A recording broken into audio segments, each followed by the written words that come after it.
నమస్తే. ఈ రోజు మనతో పాటు ప్రముఖ ఆధ్యాత్మికవేత్త జ్యోతిష్య పండితులు మాడుగుల శివప్రసాద్ గారు మనతో ఉన్నారు. సో గురుగారితో మాట్లాడేద్దాం. నమస్కారం గురుగారు. ఆశీర్వచనం నాయన. గురుగారు, సెప్టెంబర్ మాసంలో విశేషంగా సింహరాశి వారి పరిస్థితి ఏ విధంగా ఉండబోతుంది? గ్రహణం తాలూకు ఇంపాక్ట్ ఎంతవరకు ఉంటుంది? ఓవరాల్ గా ఎలాంటి జాగ్రత్తలు, దైవారాధన చేసుకుంటే బాగుంటుందంట? శ్రీ మహాగణాధిపతయే నమః. ఐం మహాసరస్వత్యే నమః. శ్రీ లలితాంబికాదేవియే నమః.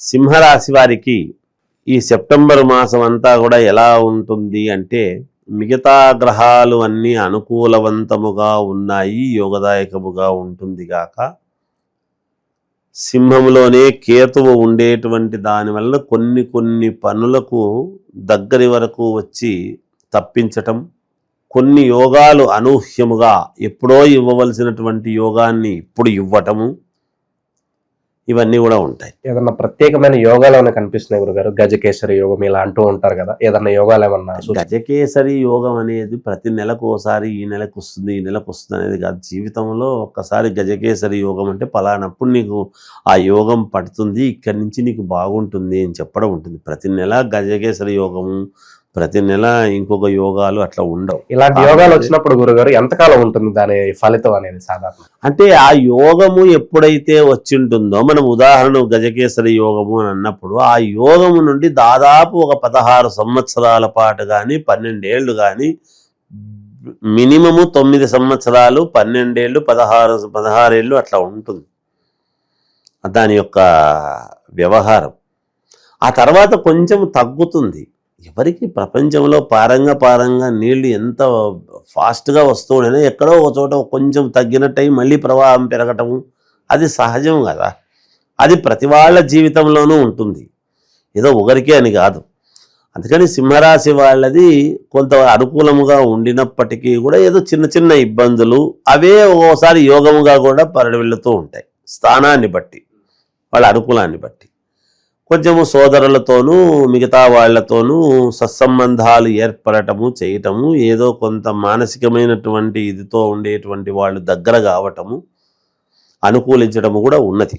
పూర్వీకుల ఆస్తి పరంగా మనస్పర్ధలు వచ్చి విడిపోయి ఇలాంటి ఇబ్బందులు ఉంటాయి కదా, అవి కూడా పూర్వీకుల ఆస్తి అనేటువంటిది సెటిల్మెంట్స్ లాంటివి చేసుకుంటారు. ఇంకా అంటే దానివల్ల విడిపోయేది అంటూ ఏమి ఉండదు. చిన్నవి మనస్పర్ధలు అనేటువంటివి ప్రతి కుటుంబంలోనూ ఉంటాయి. వాటి వల్ల పెద్దగా ఇబ్బంది ఉంటుందనడానికి ఏమీ లేదు. వచ్చిన దాన్ని సమన్వయం చేసుకొని ముందుకు వెళతారు. వీళ్లకు కొంచెం ఎక్కువ ఏముంటుంది అంటే, పెద్దరికము వహించి అన్నీ అనుకూలముగా చెందాలి అనేటువంటి భావనే ఉంటుంది. అదే ప్రకారంగానే ముందుకు పోతారు. అందరినీ సమన్వయం చేసుకోగలిగినటువంటి కెపాసిటీ వీళ్లకు ఉంటుంది. సింహరాశి వాళ్లకు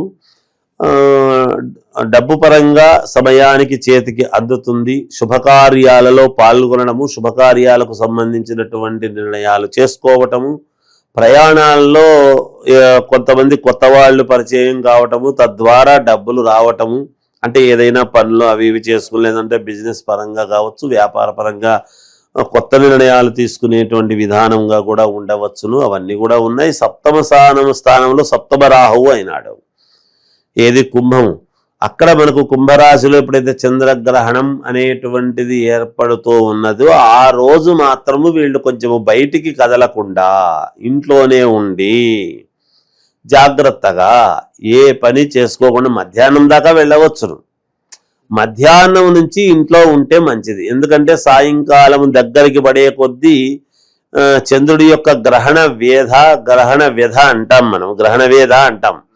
ఆ వేద అనేటువంటిది ఎప్పుడైతే కొంచెము ఇబ్బందికరంగా ఉంటుందో, కొంచెం సప్తమ స్థానము కదా, సప్తమంలో ఉండేటువంటి ఇది కాబట్టి, సప్తమ రాహు ఉన్నాడు కాబట్టి ఈ రాశి వాళ్లకు అక్కడే ఇది జరుగుతూ ఉన్నది కాబట్టి పైగా వ్యయం అవుతుంది అన్నమాట. చంద్రుడి యొక్క స్థానం కర్కాటకము వీళ్లకు వ్యయస్థానం అవుతుంది. అది కొంచెం జాగ్రత్తగా చూసుకొని మానసికంగా దృఢముగా ఇబ్బందులు లేకుండా ప్రశాంతముగా ఉండటానికి ప్రయత్నాలు చేయాలి. వీళ్ళు మంచి నిర్ణయాలు తీసుకుంటారు, ఇబ్బందులు ఉండవు, జాగ్రత్తగా చేసుకుంటారని నా భావన వీళ్లకు. ఎందుకంటే అటు ఇటు ఉంది, వీళ్ళది కలిసి వస్తుంది, అనుకూలవంతంగానే ఉంటుంది కాక. గురుగారు, మొదట్లో మీరు పెద్దరికం అన్నారు. ఈ పెద్దరికం ఉండటం, మధ్యవర్తిత్వం వ్యవహరించడం, షూరిటీలు పెట్టడం, ప్రజెంట్ ఉన్న టైంలో ఇవన్నీ కరెక్ట్ అని అంటారు? షూరిటీలు పెట్టడం లాంటివి చేయకూడదు. నేను అనేది పెద్దరికం వహించటం అంటే సమస్యను పరిష్కరించుకోవటం. మాట ప్రకారముగా పరిష్కరించుకునేటువంటి విధానముగా ఉండవచ్చును కానీ షూరిటీలు లాంటివి పెట్టకూడదు. షూరిటీలు లాంటివి పెట్టి లేనిపోని సమస్యలు తెచ్చుకోరాదు, పెట్టకూడదు కూడా.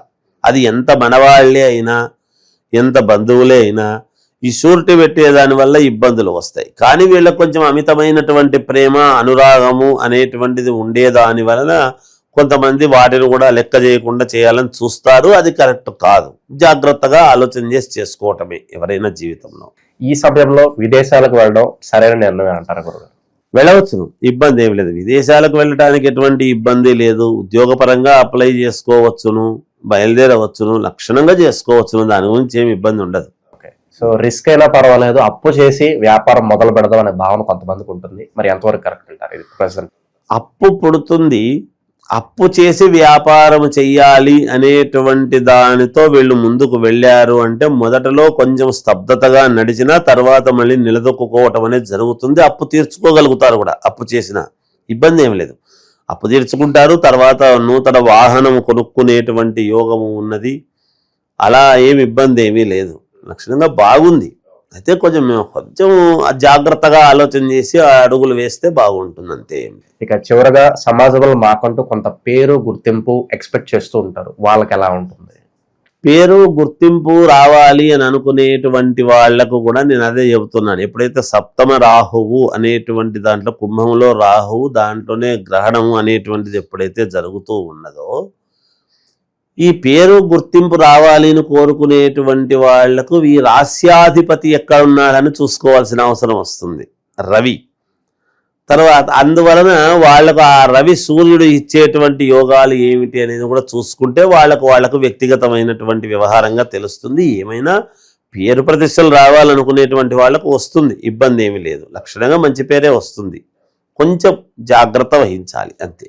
ఇక విశేషంగా అన్ని కలిసి రావాలంటే ప్రజెంట్ ఉన్న గ్రాసిని బట్టి ఎలాంటి పరిహారాలు వీళ్ళకి బాగా కలిసి వస్తాయి అంటారు గురుగారు? వీళ్లకు అద్భుతంగా కలిసి రావాలి, మేలు జరగాలి అని కోరుకునేటువంటి వాళ్లకు శివారాధన చాలా అవసరం.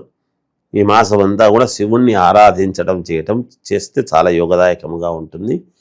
చంద్రుడికి సంబంధించినటువంటి దానము, ముత్యము, వెండిది వీళ్ళు గనక దానం చేసుకున్నారు అంటే ఖచ్చితముగా మనస్సుకు అనుకూలవంతముగా అన్ని విజయపదంలో నడుస్తాయి గాక. ముఖ్యమైన పనులు ఏదైనా ప్రారంభించాలంటే వారంలో ఏ రోజు బాగా కలిసి వస్తుంది అంటారు గురుగారు వీళ్ళకి? ఏదన్నా వీళ్లకు బుధవారం బాగా కలిసి వస్తుంది, ఏమి ఇబ్బంది లేదు. గురువారము కలిసి వస్తుంది, సోమవారం బాగా కలిసి వస్తుంది, ఇబ్బంది ఏమి లేదు, చేసుకోవచ్చు, ఏమి ఇబ్బంది లేదు. ఓవరాల్ గా సెప్టెంబర్ మాసం ఈ రాశి వాళ్ళ పరిస్థితి ఏ విధంగా ఉండబోతుందని చాలా బాగా వివరించారు. ధన్యవాదాలు. జయోస్తు.